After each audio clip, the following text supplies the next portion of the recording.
এই ছাত্র সংগঠন যেভাবে আমাদেরকে আগায় দিছে তাদেরকে প্রথমেই ধন্যবাদ জানাই যে তারা এত সাহস নিয়ে এত রক্ত ঝরায়া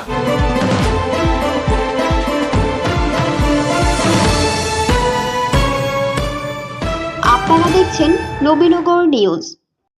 ব্রাহ্মণবাড়িয়ার নবীনগর উপজেলার বিটঘর ইউনিয়ন বিএনপির উদ্যোগে শেখ হাসিনা সরকার পতনের উপলক্ষে ও বৈষম্য বিরোধী ছাত্র আন্দোলনে শহীদদের স্মরণে দোয়া মাহফিল ও মিষ্টি বিতরণ অনুষ্ঠান অনুষ্ঠিত হয়েছে।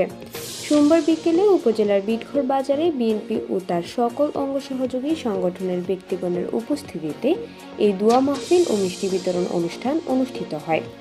বিটঘর ইউনিয়ন বিএনপির যুগ্ম সাধারণ সম্পাদক আলামিনের উদ্যোগে এই দোয়া মাহফিল ও মিষ্টি বিতরণের আয়োজন করা হয়।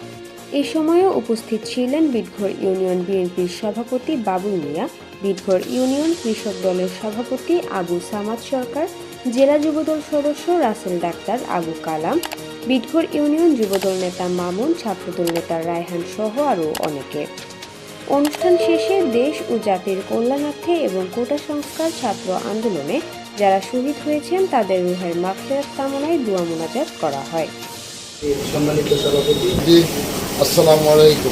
কারাগুপ্ত হয়ে সেই আওয়ামী লীগের উস্তুপ ছিল পূর্ব আমরা এখন সামনের দিকে যেহেতু আমরা এই ছাত্র সংগঠন যেভাবে আমাদেরকে আগায় দিছে তাদেরকে প্রথমেই ধন্যবাদ জানাই যে তারা এত সাহস নিয়ে এত রক্ত ঝরায়া।